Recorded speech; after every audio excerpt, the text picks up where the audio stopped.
and roll! South Tyneside has always had a strong association with music.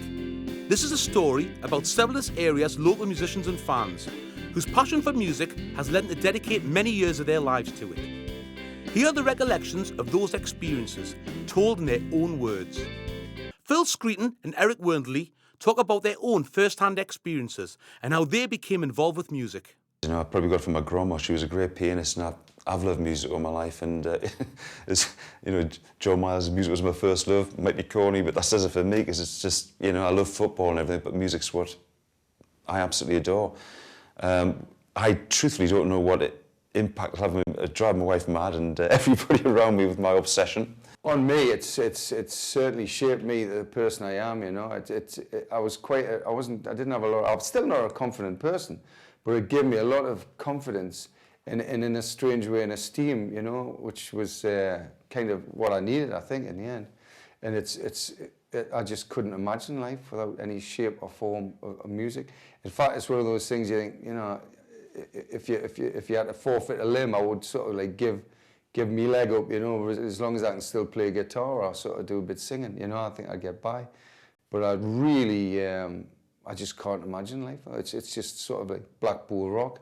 The lettering's all the way through, that's me, you know, music, I absolutely love it. Why on earth do I play in a band? And truthfully, I don't know. Because I certainly think it's the daftest thing anybody could want to do, probably being a bass player or a drummer in particular, because the gear's so big and heavy. You know, you're loading it up at the beginning of the night, you get to the 6:30 straight from work, you know, dash your food down, get out there, hook a big PA system in your gear into a car, go to a gig like tonight, and then we'll go there, and I probably won't drink tonight. So you play your set, and then at about 1 o'clock in the morning, when you haven't had a drink, then you break the whole lot down and you bring it on home. Now, what sort of a hobby is that? I used to have this standard joke with the lads, you know, like, was, you know, you get in about sort of 1 o'clock and your clothes are absolutely stinking of smoke. Your voice is sore, you know, because you've been shouting and really going for it. You're sweaty, your back's breaking because you've humped the gear in, you've humped the gear out, you know. You've had to wait for the bingo, you've got like about 20 quid or 30 quid in your pocket, you know. And your wife will say, why don't you just chuck it all in? And you say, what? And give up showbiz?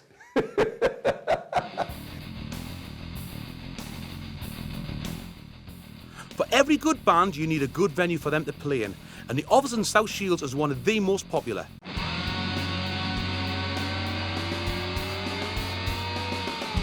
The new wave of British heavy metal of the late 70s saw lots of breakthrough heavy rock bands come to the fore. And soon South Shields also had its own core of new rock bands. I used to work, obviously after years of going to Newcastle City Hall, I used to work as one of the stage hands at the City Hall, because it was a natural progression, and you were playing in bands, and if you wanted to make extra money you would roadie for bands. So for many, many years I worked at the City Hall and got to meet a lot of bands, and like Judas Priest, Rush, Budgie, Blue Oyster Cult, Cheap Trick. And this is the tickets from when Black Sabbath had Van Halen supporting. And these are all Edward Van Halen's plaques, Michael Anthony's plaque, Tony Iommi's plaque, and Geezer Butler's plaque.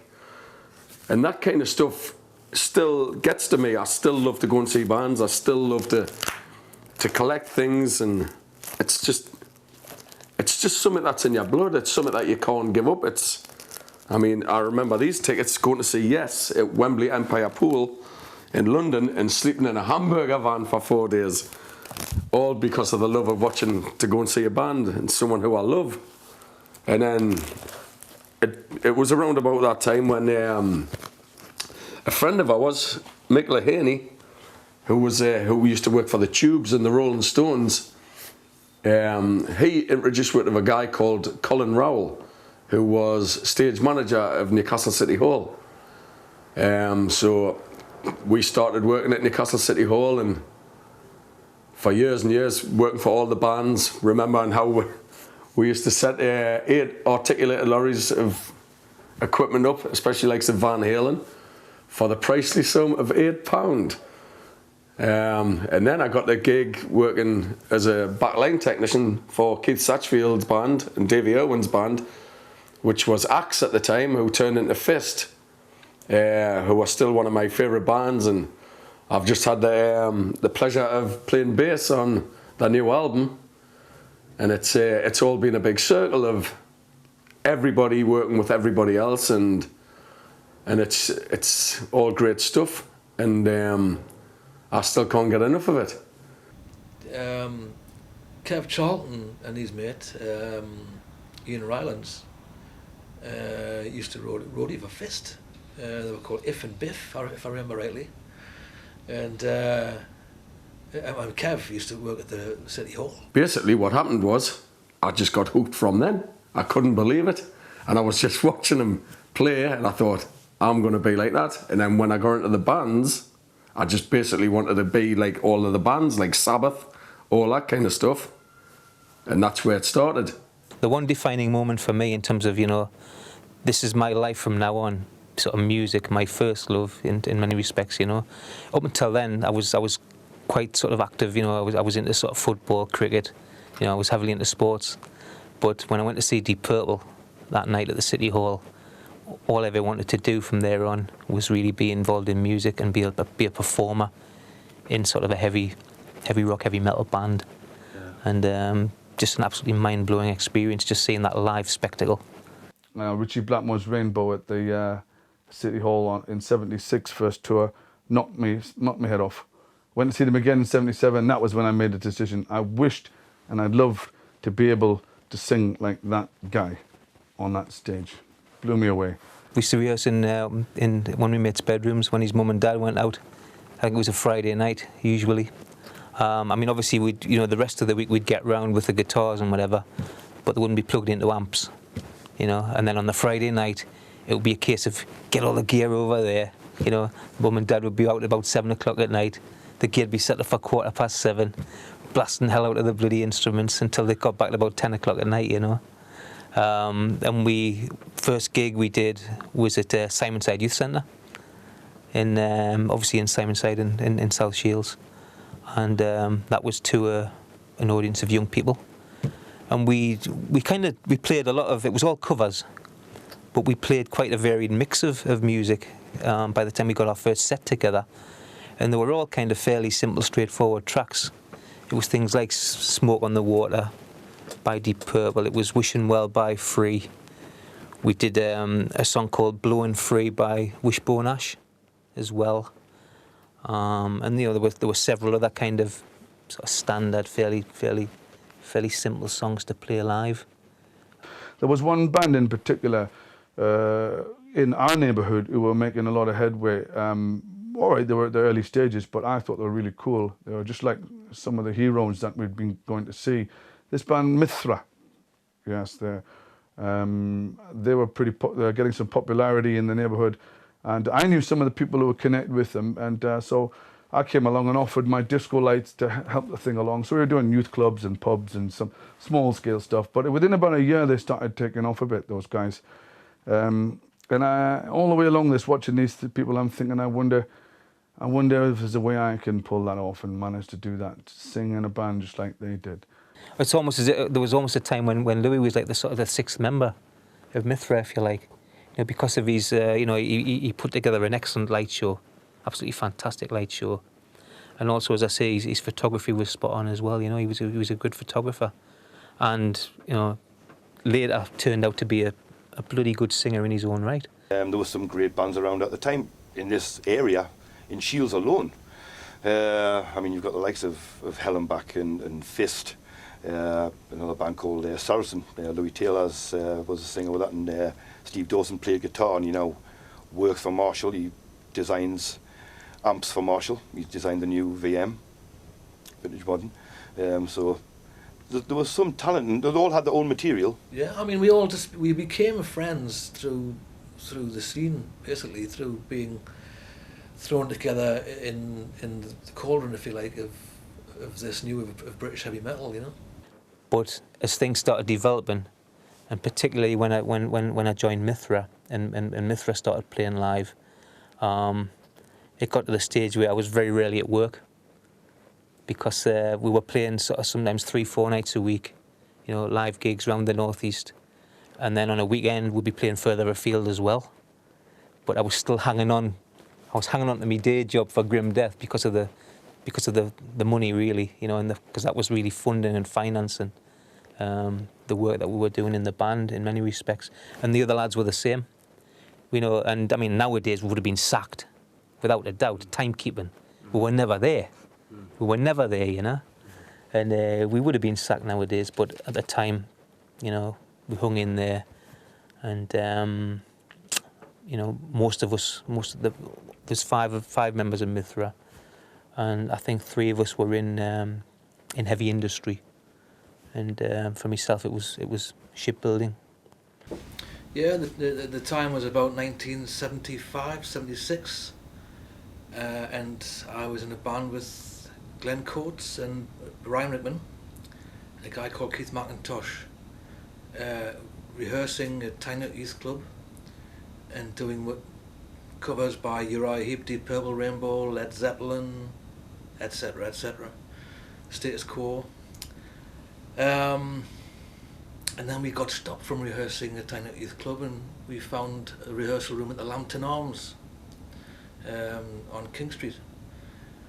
And I remember there was another band rehearsed there on one of the other nights of the week called Zarathustra, who would later become Mythra. And there was a pub we used to play quite regularly in Sunderland called the Old 29, and so great memories. We always kind of went down really well. They had a big following in that area, you know. And one time Louis kind of brought the smoke machine along with him, and the explosions as well.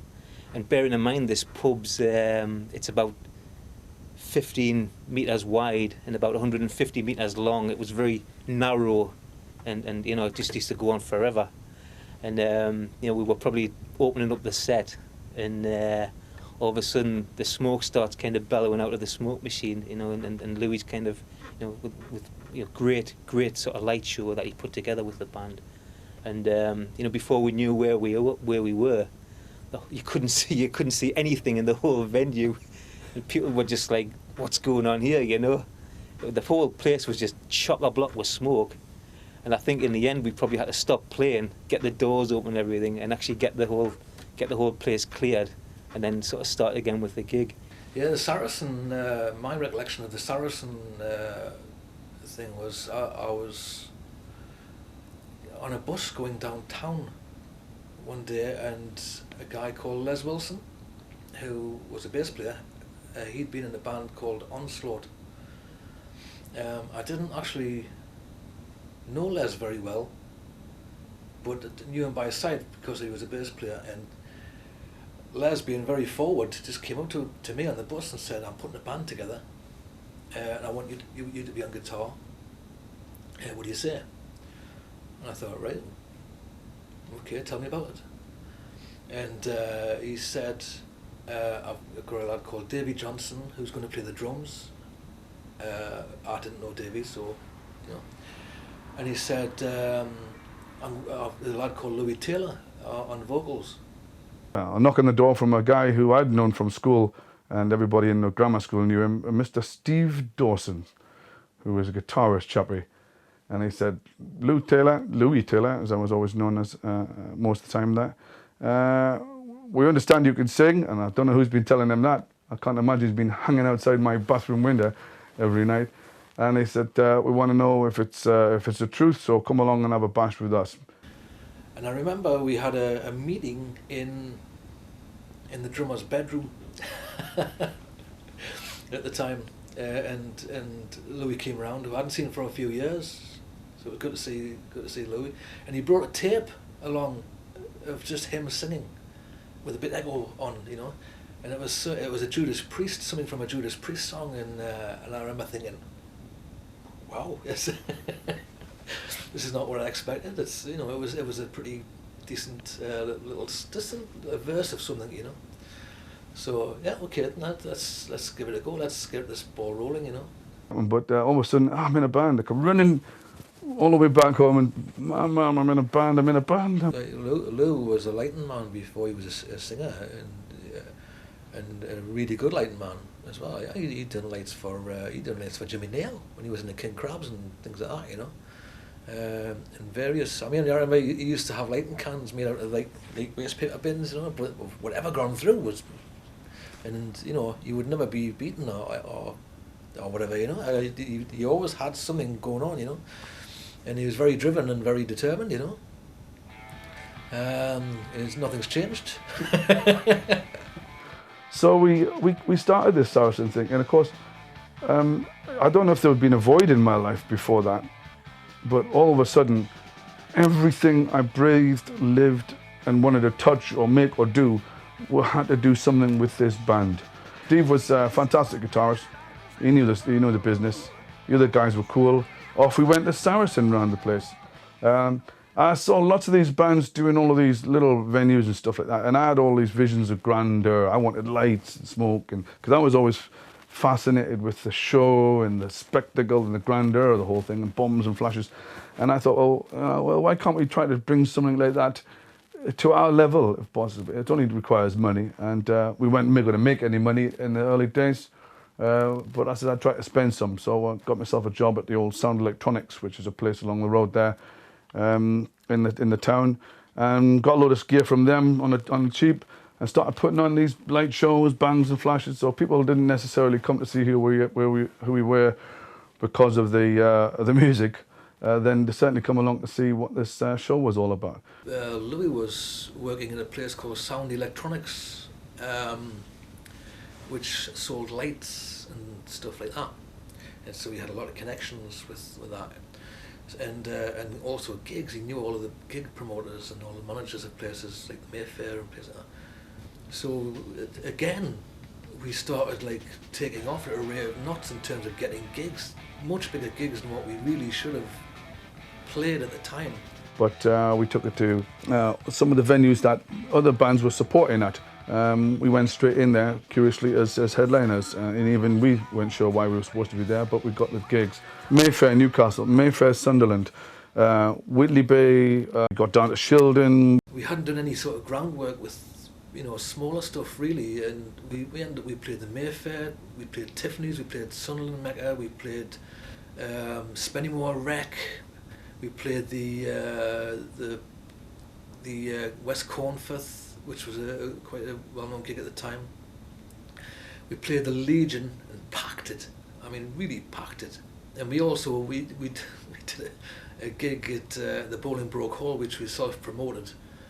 And I remember we had booked a 4K PA. And as usual, Louis would get there the week before the gig, well, you know, 4 hours before the gig or whatever, and set all the lights up. So it was going to be very, very impressive, and indeed they were on the night. The lights were, without a doubt, you know. But the PA company turned up with 400 watts and said, sorry, we're double booked, we've brought a 400 watt PA, which, as you can imagine, just was woefully inadequate. So consequently the night was a bit of a disaster. It was just, you know, sometimes the bay eats you and sometimes you eat the bay, you know. But that was a really bad one. We got to all of the places that the regular bands who we consider our influences, bands like Axe, who were big news at the time, they were doing the regular gigs. White Spirit were around doing the Sunderland Boilermakers, and of course the Tigers of Pantang were doing, making a lot of noise in the area too.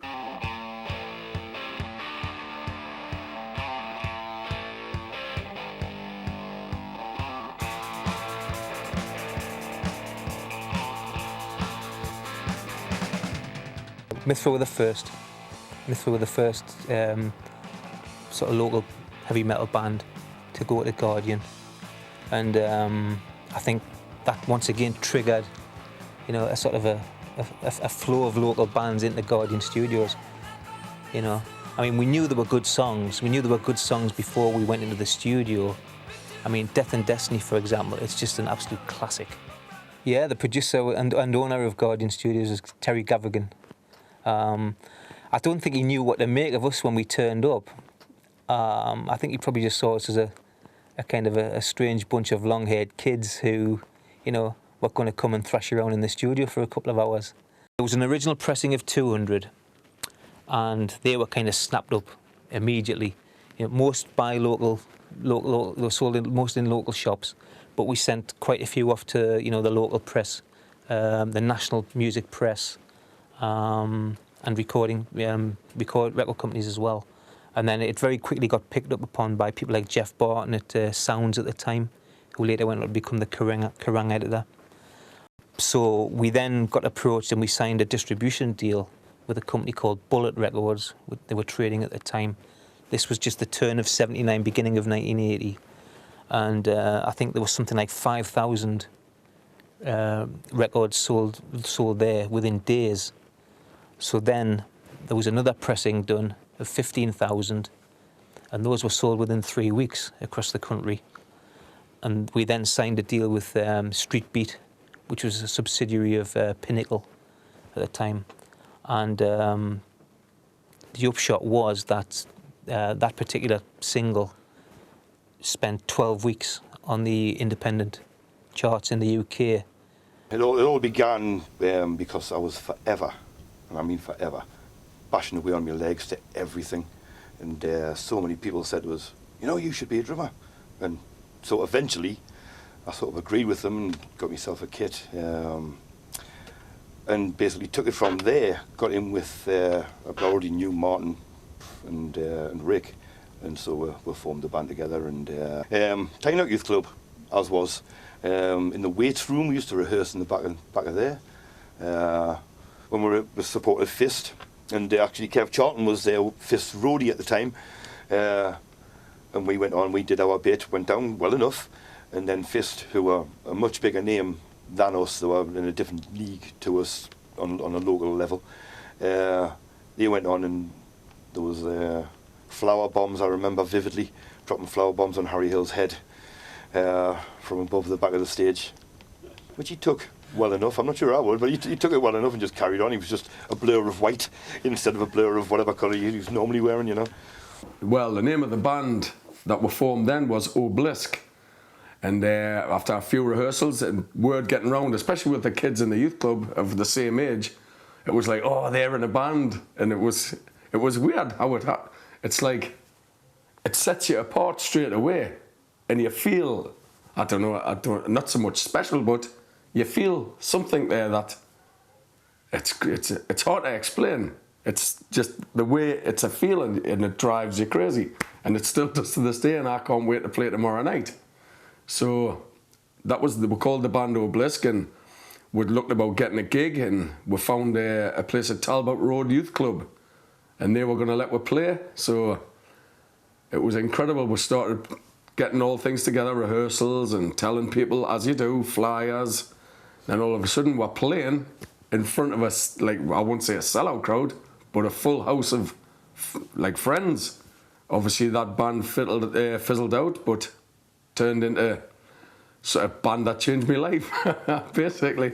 The band was Hellenbach, when we got Jimmy Brash and Davy Patton, me and Baz.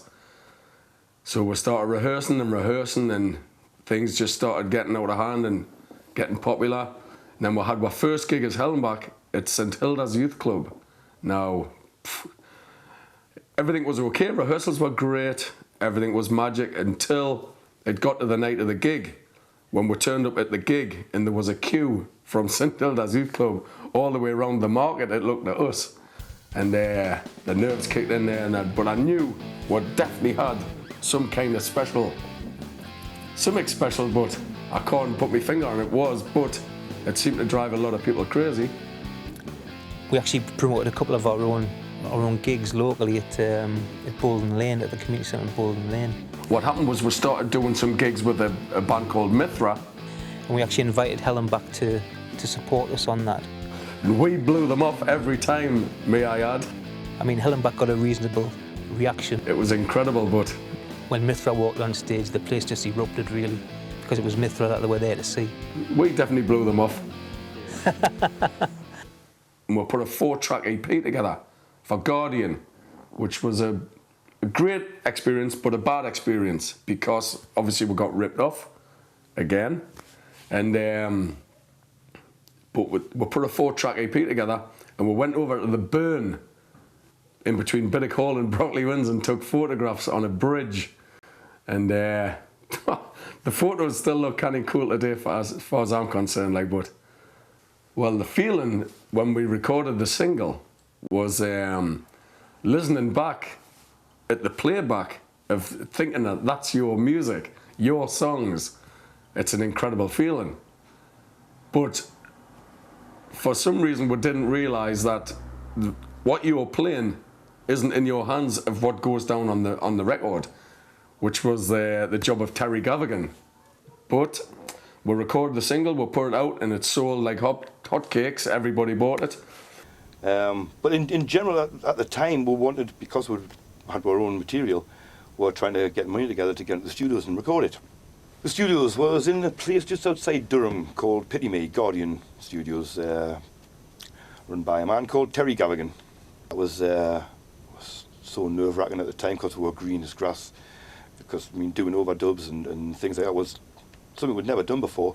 Yeah, it was great. It really was great. I mean, you know, you'd like being brought up and you bought singles and bought albums, and now suddenly you've got one of your own.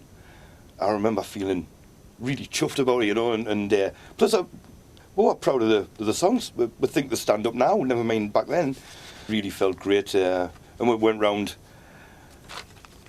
selling them to local record shops, sale or return and all that, and yeah, it's still one of the proudest things I've ever done, you know. We went back a number of occasions. We went back to record another two to add to a compilation album, Rock Snacks, and the production and the way we played was better then.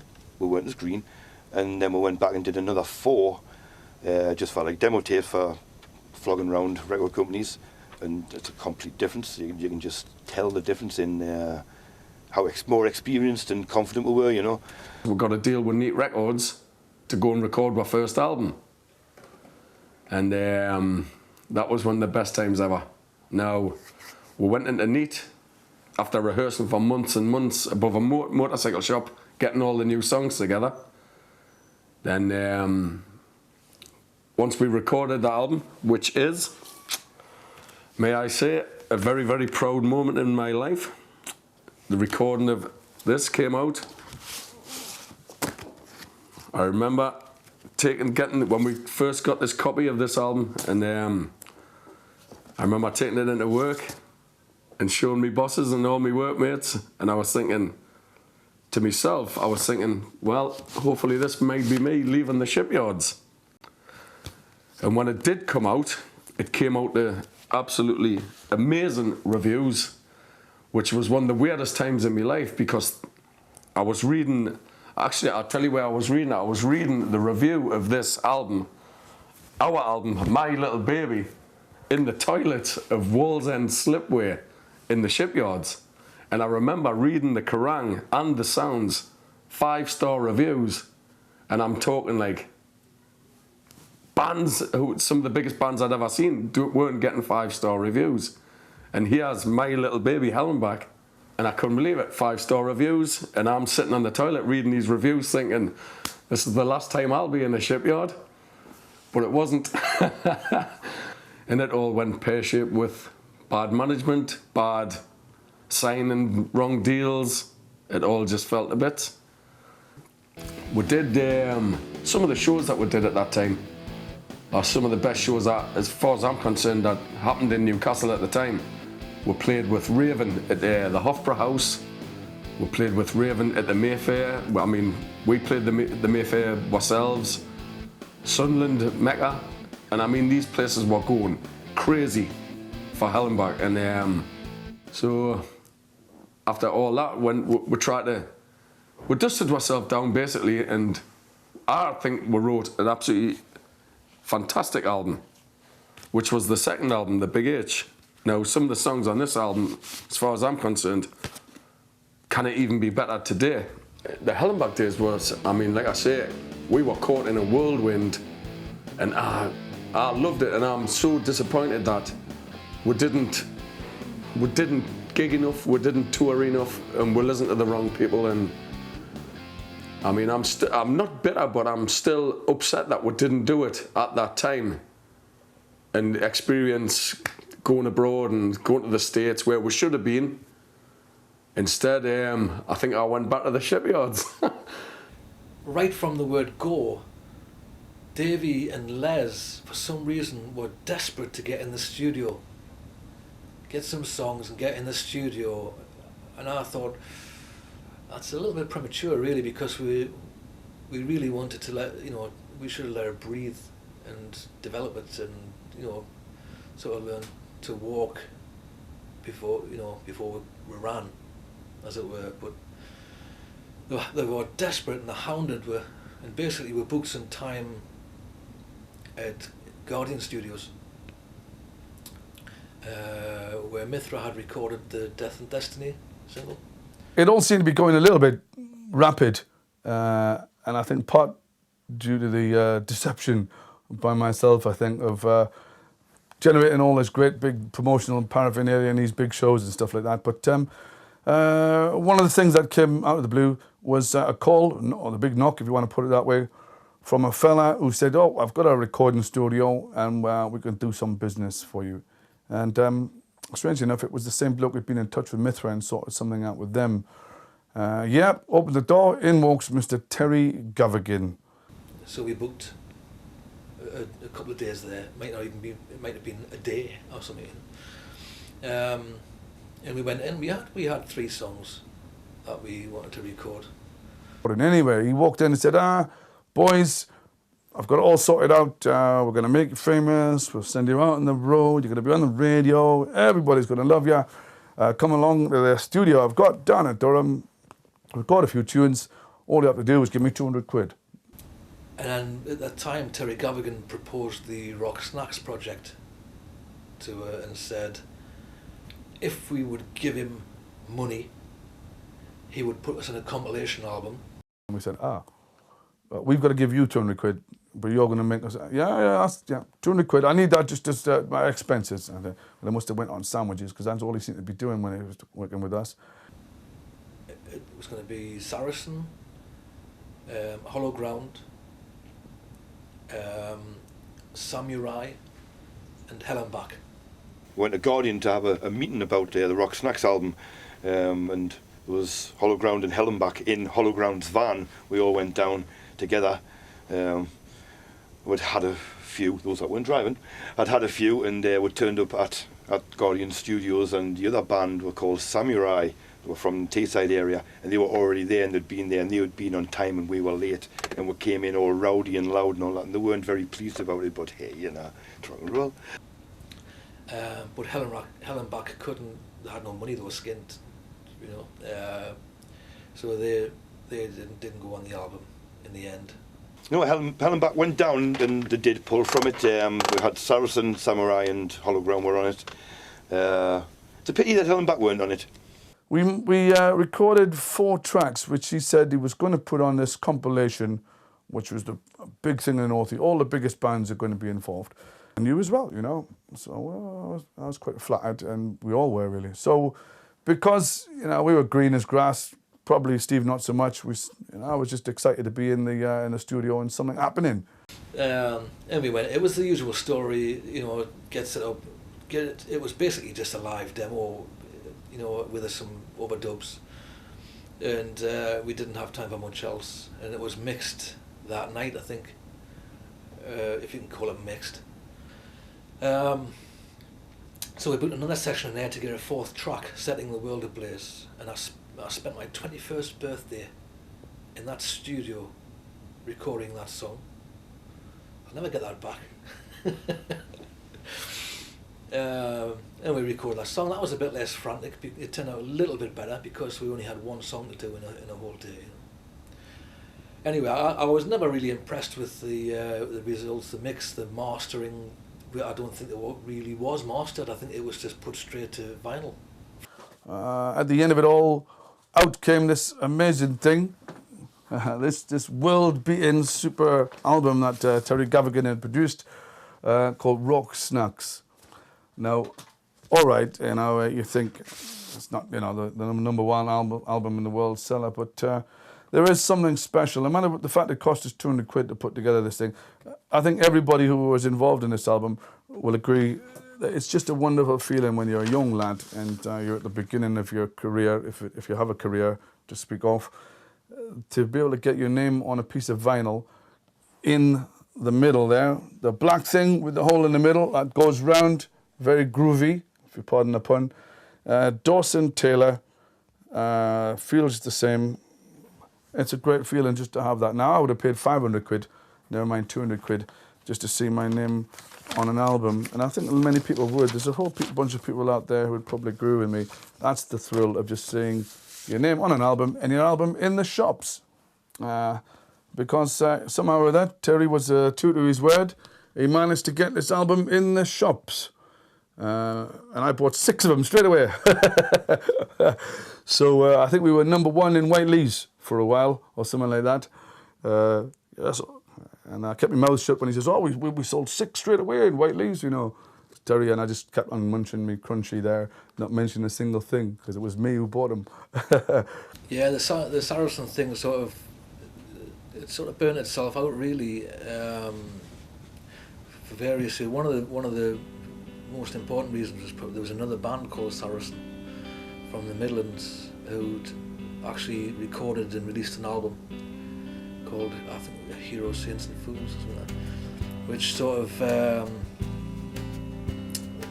put the nail in the coffin for us really, because we lost a bit of focus really, because of all the stuff that we'd done, rightly or wrongly, you know, and all the work was sort of nullified because they were sort of getting reviews in the music press and all that, you know, and it would have been confusing to sort of try and carry on. And after that, it lost a bit of momentum really, and we sort of lost a bit of interest carrying on, because it just seemed that everything we'd done up to that point was just we were going back to square one. So somehow or other, one day we just said, let's put it away for a while and let's see if somebody comes along and says, oh lads, that stuff's great and stuff. But they never came. They didn't come. So I went back to my DJing. I was a bit highly disappointed. I'm wondering what to do next. The lighting company, or the lighting business I had at the time was handy, because bands like Fist were using it. I was doing lighting shows and explosive shows for Tony and Conrad of Venom. I used to go out with Venom. We were doing churches and stuff like that in the early days. And we were quite a little crowd. We'd do one gig a week. I'd set the place up and blown 7 colours of everything out of the place. We did that at Heaven once, where we blew all the lights in the place. And there was a Kerrang correspondent there that night. I forget his name now. But he was there, and he wrote back to the Kerrang telling them, oh, they blew the 7 gates of hell out of the stage, and there was fire everywhere. Sure enough, and that was my fault, actually, for leaving the flash pots alone. Because as soon as I walked away from the flash pots that I'd set up, the band came and doubled or trebled the amount of aluminium powder and said, don't tell Lou. And I pressed a button, and the roof came off the ceiling. But yes, I did, you know, fame and fortune, it's all very good, but... If you look back on them times, it's really good times. Oh yeah, they really were great time. I wish I could go back and do it again and do it better. Because when Glenn left to join Fist, which was all very amicable, because we couldn't really stand his way. Fist were a league above, at least one league above us. They did eventually support UFO on a UK tour and stuff like that. We could hardly stand in his way. He was a mate, you know. And whilst we looked at other singers to take his place, didn't really happen, you know, and it just fizzled out for me. It fizzled out after that. We'd headlined a gig at the Mayfair in Newcastle. I think it was around about the sort of March 1980. And a guy called Rod McSween from ITB, International Talent Booking, a big agency basically, flew up from London to see the band live, and he signed us up that night because what had happened was he'd heard Death and Destiny on Capital Radio in London being played, and he said he actually heard it on the radio while he was driving his car, and he had to stop his car to listen to it because he thought it was just that good, you know, and that kind of triggered a whole kind of raft of Mythra gigs on a national level. We did more gigs with Saxon, where we supported them. we were doing gigs around the country in our own right at the clubs, sort of the nightclub type gigs, similar to the Mayfair, that kind of size. And we also did the heavy metal, so-called heavy metal barn dance at Stafford Bingley Hall in 1980 in the summer, in the July, with Motorhead, Saxon, and several other new wave British heavy metal bands. Oh, it was amazing. It was absolutely amazing. I mean, there's some great memories of that particular day. It really starts for me where we turned up. We actually turned up at the venue, Stafford Bingley Hall, and massive security on, you know, backstage and all the rest of it, and they weren't going to let us in. You know, the guys on security didn't believe that we were one of the bands performing that day, probably because we were so young, I suppose. And it was a couple of the guys from Saracen who had actually come over and verify who we were and said, yeah, let them in. You know, they're one of the bands, man, come on, let them in. We were third on. It was a red hot summer's day. Just about every kind of member of the audience, and certainly those in the first 3, 4, 5, 6, you know, rows deep, as it were, because they were all standing. Everybody had their biker jackets on, you know, and after we'd been on, it got to the stage whereby they were having to cool the audience down. They were having to put the hoses on the audience at the front because it was just so hot and people were suffering. They were getting pretty angry, as it were, to put it politely. You know, they were there to see Motorhead, you know, and nobody else would do. They'd already been through White Spirit and BORDELLO, and they had Mythra on stage next, and you know, they were having to put the hoses on them to calm them down. It was just an amazing experience, and something I'd never sort of been through before. You know, to actually get up on stage in front of 10,000 people is just unbelievable, you know. And it's just, you know, we'd gone from, say, the social clubs to the Mayfair to Stafford Bingley Hall in about 6 months. We were also lined up for the Ted Nugent tour. Ted Nugent, sort of big, you know, the big American guitarist at that time, doing something like a 10, 11 day tour in the UK, and then going across to Europe. And, you know, we were actually lined up to do that gig with him, basically. And then about 2 or 3 days before the tour, which started at the beginning of August, we got the news through that Mythra had been pulled from the tour, and that a band called Wild Horses were going to be doing the support slots. And, you know, you're talking about Wild Horses there, you're talking about ex-members of Thin Lizzy and Rainbow, which were both major rock acts at that time, you know, right across the world. And those guys had left those respective bands and had formed their own band called Wild Horses, and obviously a lot of financial clout behind them, you know.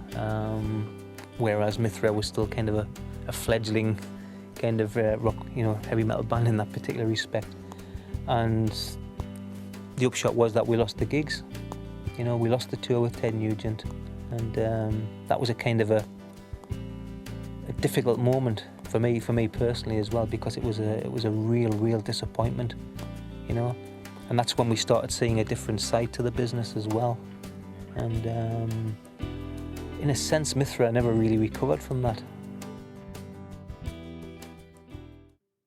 Lou Taylor went on from being the singer with South Shields' own Saracen to becoming the frontman with Newcastle-based rockers Satan. And we started doing a few gigs. I tend to, like I said, I kept out of the organisation a bit because I sometimes wondered if with Saracen I'd pushed it a little bit too quickly. But there was occasion when some of the guys said, well, Lou, have you got any ideas? What can we do to up the profile like you did with Saracen? And we were all impressed with that, if I can say that. And I said, well, let's do something. Let's make a video.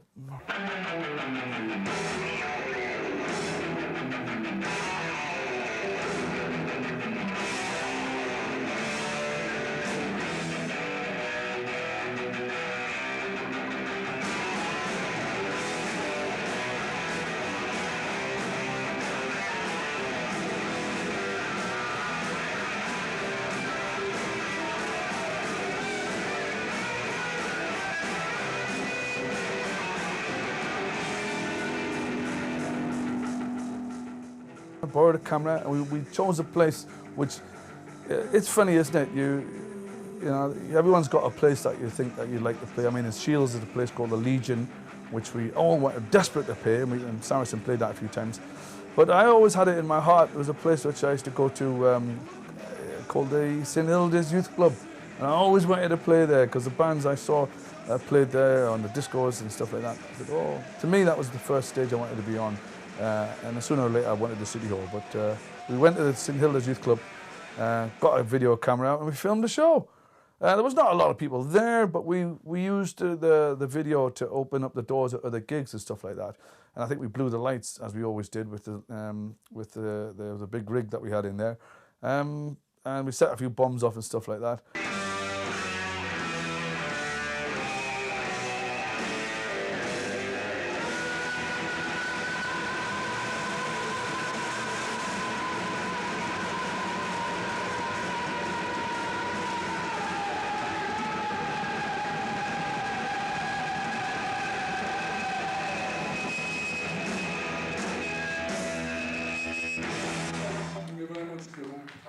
And I think probably the most entertaining part of the whole show was when we finished, and my mate Kevin Charlton came on the stage because his girlfriend had lost a badge.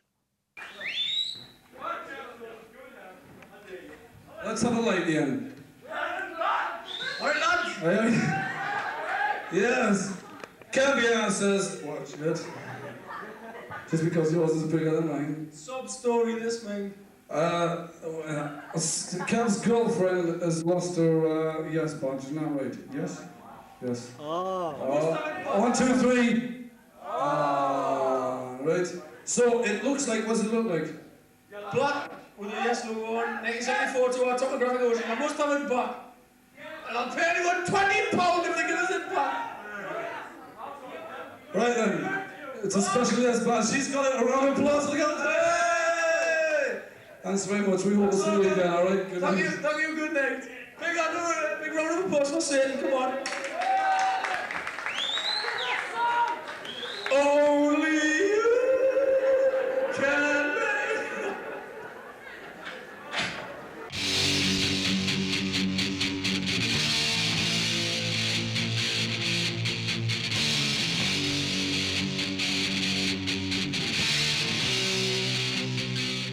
Those local rock bands that were associated with the new wave of British heavy metal were so inspirational that their influence produced a new generation of up-and-coming Shields-based rock groups.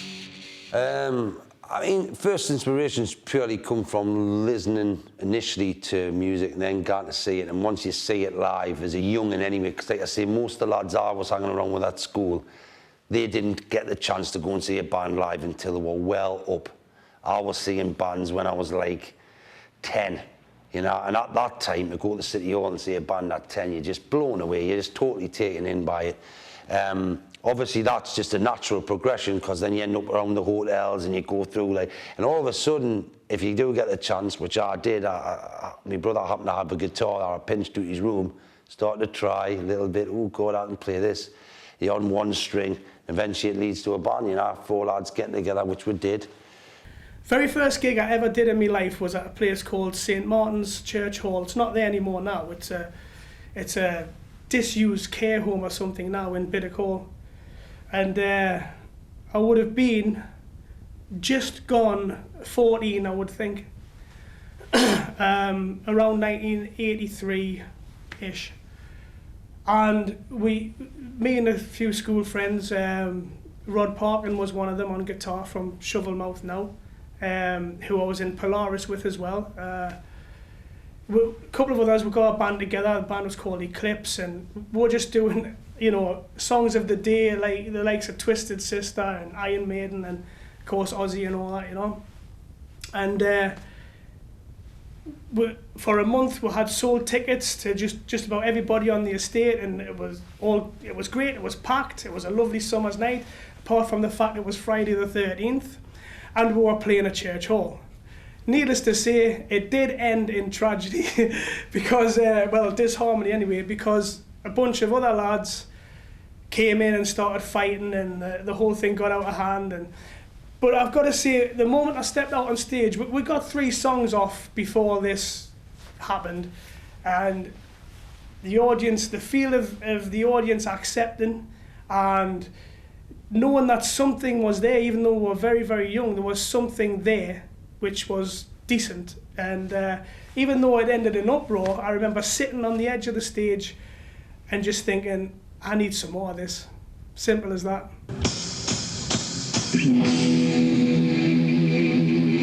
How you doing? One of the first, if not the first, Shields rock bands to play there, so honoured to have done that. You're playing the amphitheatre down Shields.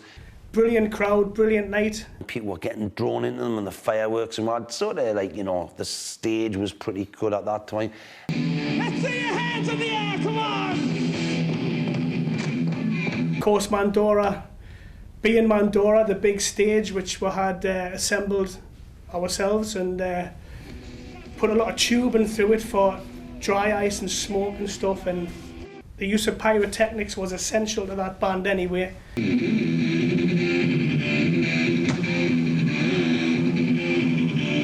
Come on!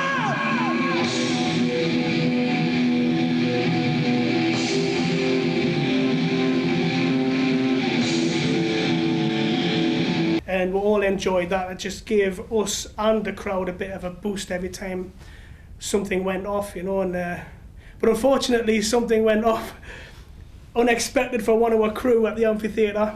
Well, I mean, Joe's like the unpaid roadie, but he's the roadie you just like, it's just unbelievable what effort he's putting in for now, you know. And guy gets blown up at the gig, you know. He climbs on stage onto the scaffold and onto the stage to secure Sean's drum monitor. The pyrotechnic lad behind the screen pressed the button and bang. If you look back at that video, you'll see I kind of deliver one of the lines of the song and turn around just in time to witness what happened. And I'm kind of stunned as he scrambles off the stage. And if you look carefully at the video, you can kind of see my arm go like this. I'm looking through the drums at Sean going, did you see that? And then I'm turning around looking at Chris Beard and going like this, you know, did anyone see that? And I remember going into the Rattler after it, and he was standing there and he had, his coat was burnt, the whole top of it was fringed up. He had no eyebrows left or anything. But the funniest thing about that for me though was afterwards at the Rattler, in the pub at the Rattler, because Joe was still smouldering on his body warmer. I think people were lighting tabs off him and stuff, yeah. Like when you see on the Pink Panther. Oh, when it goes up. Aye, like proper like cruise but it's all made up, isn't it? It's all sketch work and all that. That was what it was like. If memory serves, and Duncan might know better than me, but if memory serves, we sent it to You've Been Framed. But because of the fact he scrambles off and goes behind the black backdrop, they wouldn't accept it because at the time they said, well, they didn't know if he was all right or not.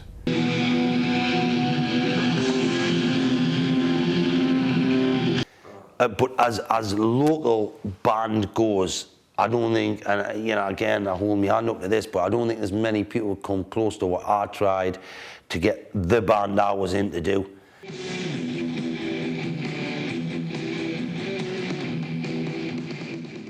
And that's outside of music, like stage presence. I really tried very hard to look the professional as we could, would renting a PA, which most people do, but they don't go to the fact of dressing up and putting a stage show on. We did, we had bombs going off.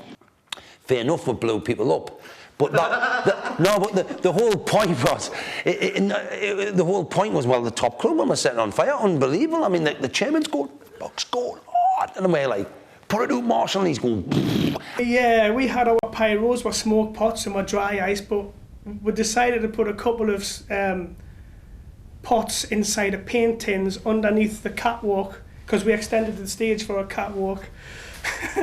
And the last song of the night, which I can't remember what we played last now, but we didn't even get to play the song anyway, because the moment that these tins exploded, and I mean exploded, you had some guy drop his brown ale bottle with shock, and then the whole band gets a shock. And I mean, to think that now, people must be looking, going, you're having a laugh. It was like point when it blew up on his arm, he caught fire, got it out. I mean, Paul's bandana, Porter's catching fire. a light, man. He was a light on stage.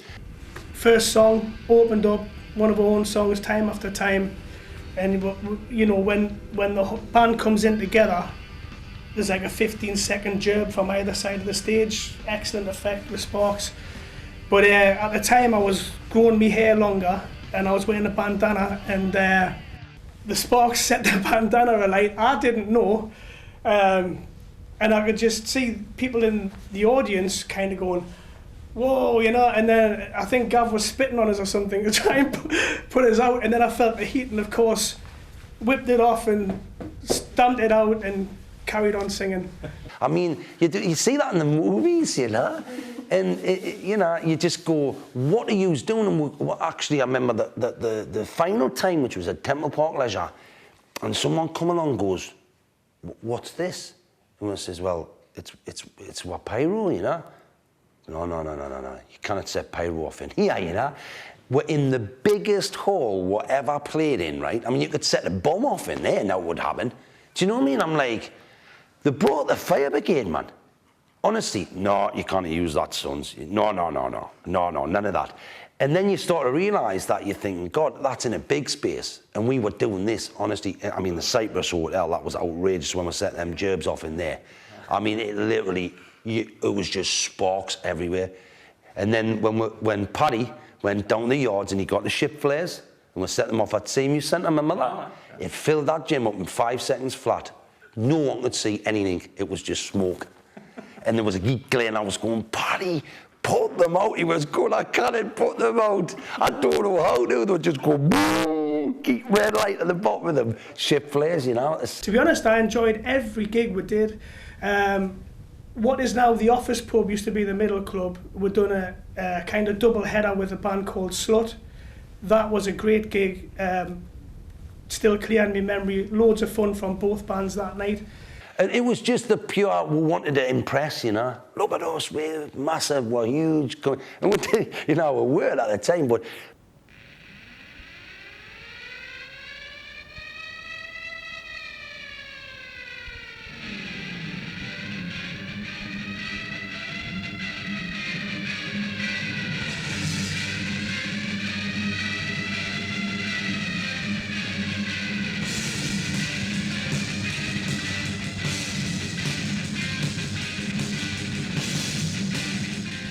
But I think one of the best times was actually recording in Newcastle in a place called Real Time. We were doing our own material and the whole experience was fantastic.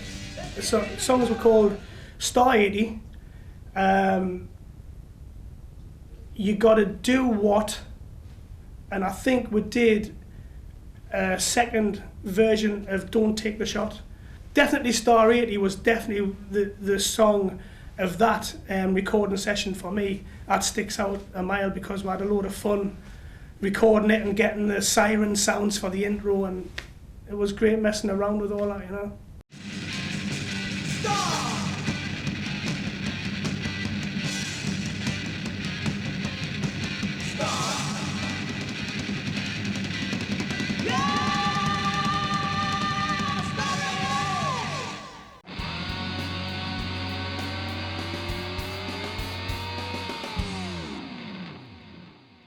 Some of those musicians that were really serious about making a career from music uprooted and relocated to London to hopefully get their big break.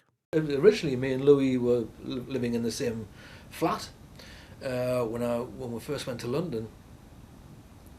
But after a while, I mean, we needed our own spaces. I mean, you know, I've never eaten so many fried breakfasts in my life, you know.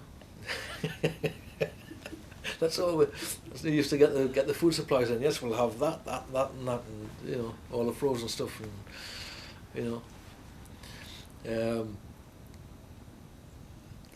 I remember, I remember he was making some mashed potato. I always find it really funny. This, I mean, I'm sure he did as well. But he likes mashed potatoes, so it's really smooth and really creamy and all that, you know, and. I don't like it too, you know, everyone likes things that, you know, and he was mashing his potato and I said, I think I said something like, God, you're really making that creamy. So I said, I don't think it needs to be that. He says, Steve, he says, you're going to have to learn to compromise. You're going to have to learn to like it my way.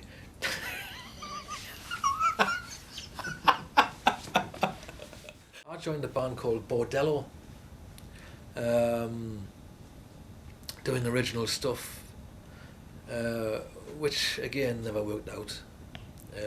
For whatever, I remember we did a showcase for CBS, and we really went for it. I mean, we put a life and soul into it, you know. And the guy, Dave Novak, he was called, came along, had a look. We had this proper studio hired out, you know. We really sort of laid it on.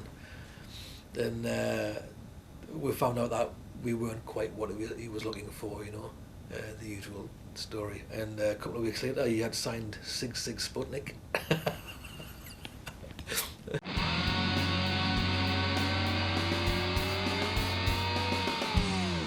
After gigging on the London circuit with bands such as Angel Witch, Lou took up the offer to move back to the northeast to rejoin his previous band, Satan. Look, it sounds better than going round on this roundabout in London that we're doing at the moment. I said, I'll come up. So I came up to Newcastle, back up there, and if they could have got any tighter, I wouldn't have believed it until I saw them. But boy, they were sharp. We got the thing together, recorded a couple of bits and pieces of stuff take with us, and we jumped on a ferry and headed over to Holland to do some of these gigs.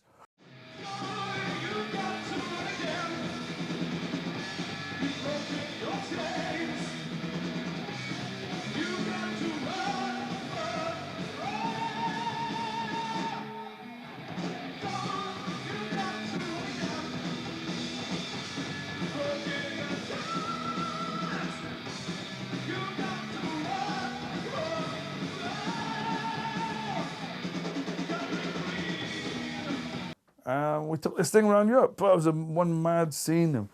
Gig here, gig there. It was gig after gig after gig, and everywhere we went, you know, the old British heavy metal thing. They loved it all, you know. Bit of wildness, bit of debauchery. Some stories you can't tell if it's a family show and stuff like that. But we had a great, great, great time.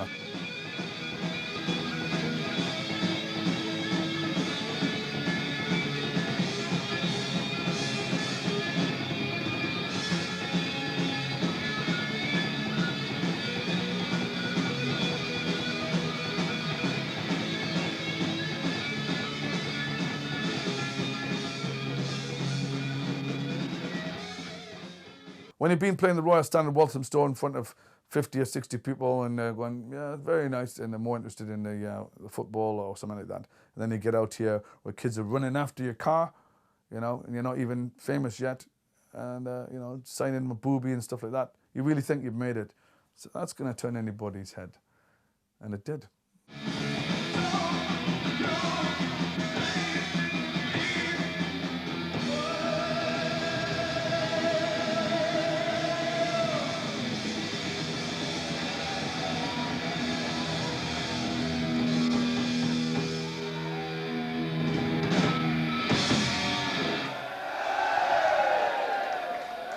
Liberty was formed basically on the tail end of Mandora, who is a band that me and Duncan Binny were in together.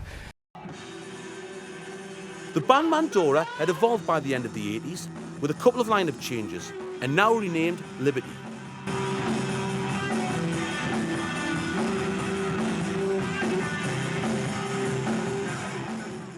I just cut the demo and everything was just, you couldn't ask for any more. And then in the background though, the band was just, there was a little bit of friction going on. Everyone was just, we're doing fantastic stuff, but we're just not quite getting on.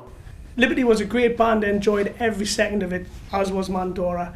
But obviously every band has its highs and its lows. And Paul and Gav were probably the worst. And me and the bass player Gav were basically maybe a little bit too rock and roll. Went down to practice this one night, and you know everything was looking up like I say, and we're starting to do more gigs than we've ever done.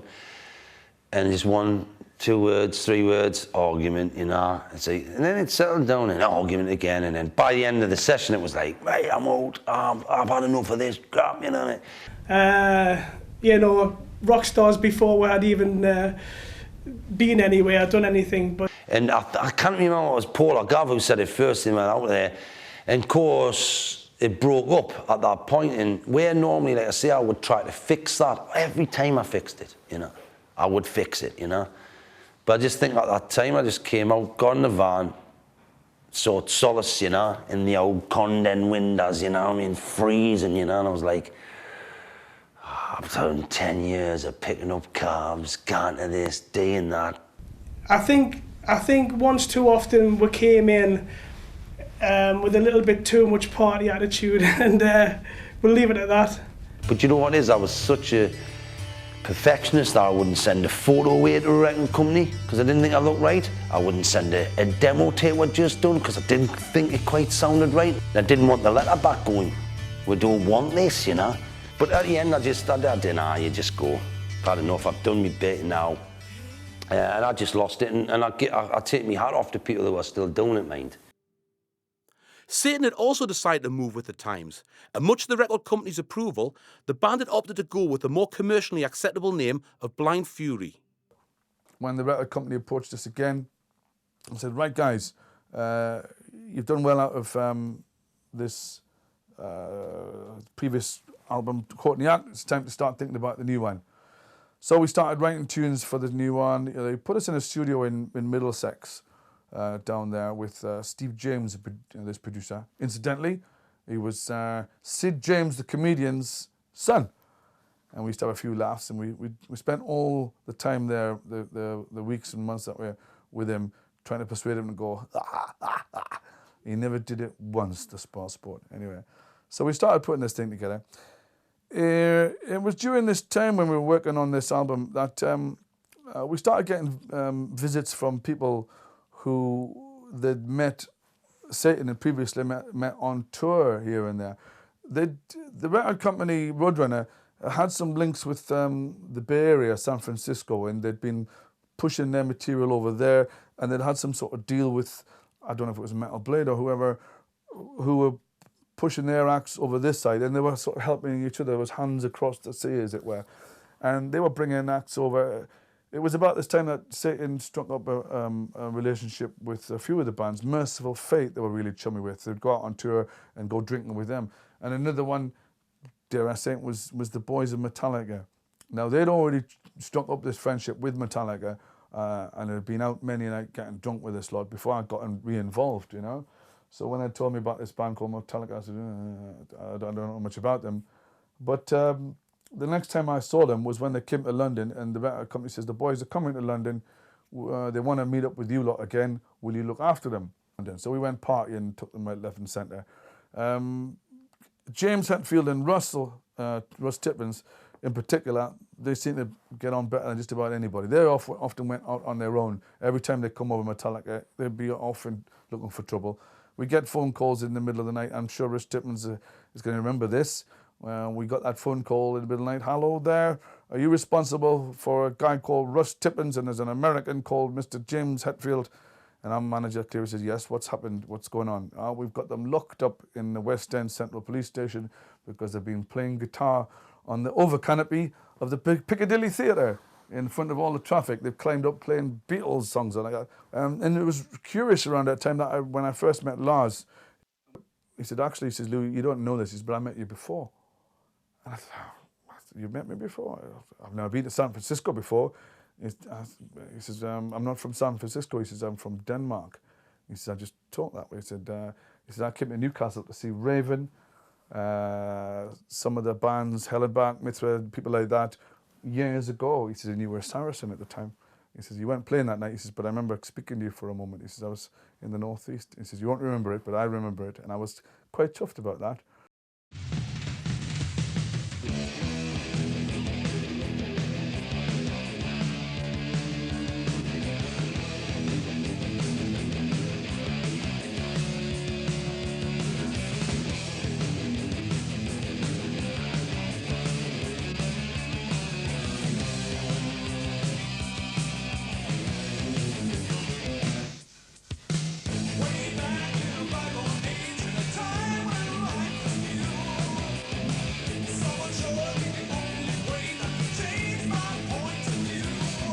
So, sure enough, we told about it coming in and said, we're going to call it Blind Fury. They said, we don't care what it's called, hurry up, get the thing out, we're ready to promote it and push it out. So here it was. We came out with this little fella, which was the Blind Fury album. We went ahead, we got all permission in all directions to release the Blind Fury album.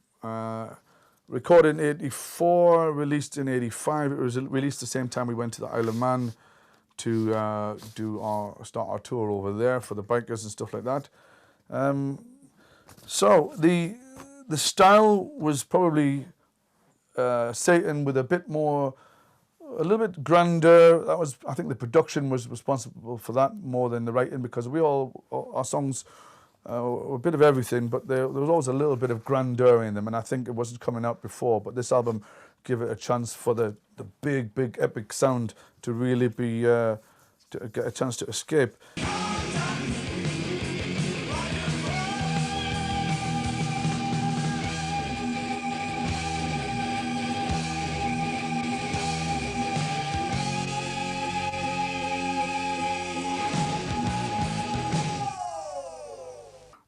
Just about the same time as that, pretty much the same week, some of the tracks were played on the Friday rock show, Radio 1. We were on the ferry to the Isle of Man when the Radio 1 rock show was on, and Tommy Vance was saying, Blind Fury, what a good band and everything. You couldn't have been happier than us. Our album was out and everything like that. It looked like the trail was blazing. Steve Dawson played on the London circuit with bands such as Bordello, and by the mid-90s went on to tour the world as a member of the Animals.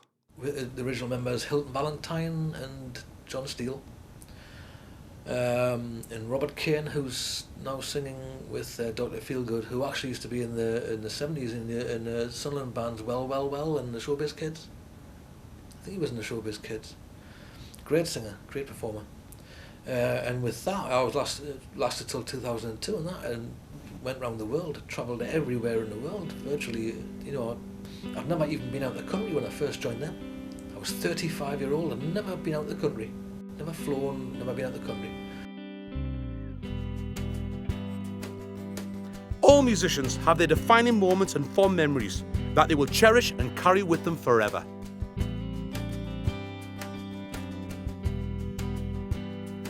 Well, the one thing that I am proud about is the fact that I've kept a hold of my guitars, and particularly this one.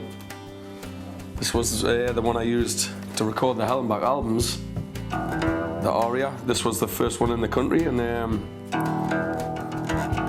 it's still a nice bass, but not one that I will use now because it doesn't suit rockabilly.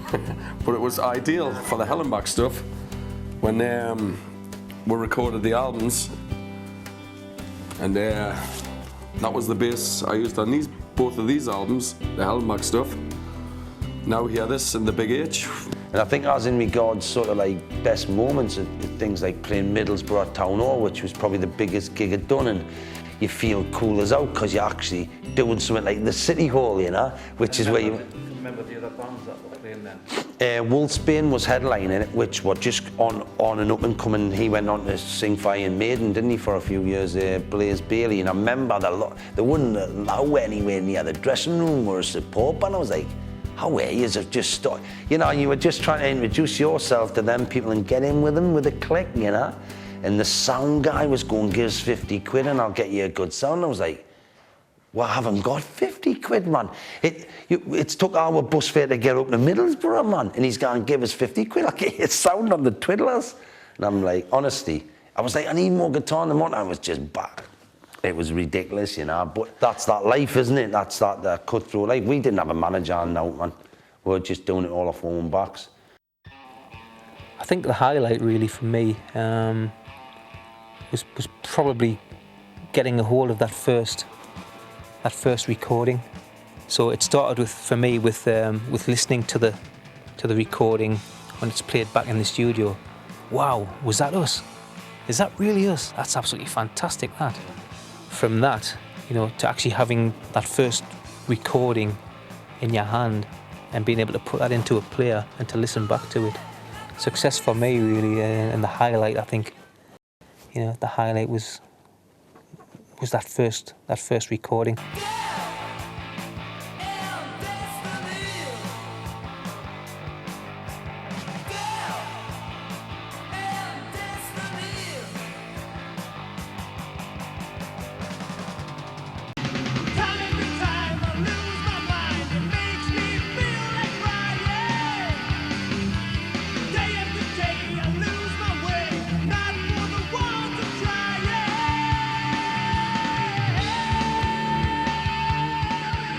I've enjoyed every band I've been part of, but the likes of Liberty is and was something very special, you know. Again, doing original material and going down well at most places we played, and you know, at that time just trying for the ultimate success, just trying to chase the goal, and Liberty was all about that, you know.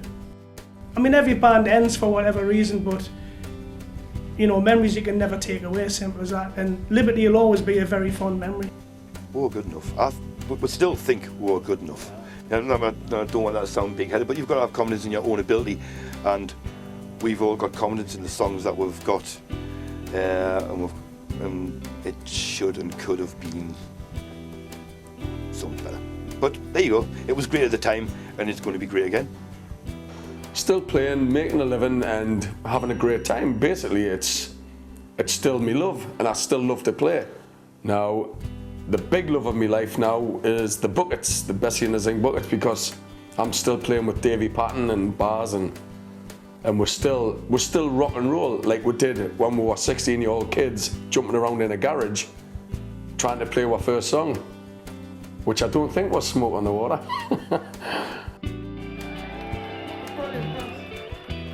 Still love it, still play it. Get a little bit older, but what can you say? I still love it, and I still love playing music, and that's what I set out to do, and I still will do it until the day I die. But yeah, I mean, I started for Marshall in January 2005, and been with them ever since, designing amps for them. That's a whole other story. It's you know, it's still in rock and roll, but it's a slightly different perspective. I mean, he was bringing electric fires out, right? Well, War on One. I mean, you just wouldn't use them anyway. We're not going to use that bit. So, what? Not going to use them bits where he's... Oh, nicking stuff, right? Okay, then, right, okay. Is that enough? I'd say that. I'm just wanting people to see me prompt, you know. Oh, no. See that. Right, Yeah, okay. I think it would have been the need. Yeah. Is that okay? Brilliant, yeah. I didn't make it as a superstar. I mean, I keep giving autographs to my mum every other week, but it's usually on checks, I think, like that. But whatever I've managed to do, I'm still chums with some of the people I've met. I'm chums with Satan, who most of them are around Skyclad now. I'm still in touch with Metallica, so much so that the girl I was seeing at the time, Debbie, she married Lars Ulrich. That's another story. You know what I'm talking about, Lars, if you get to see this. Bring her back. And I think that I'm probably glad and happy to be able to say that I didn't make it in one respect, but I've managed to make the love of my life the job of my life. I get up every day when I'm doing my job, sing, entertain, get paid for it in a beautiful sunny sunshine by the sea, and I love it. That's entertainment.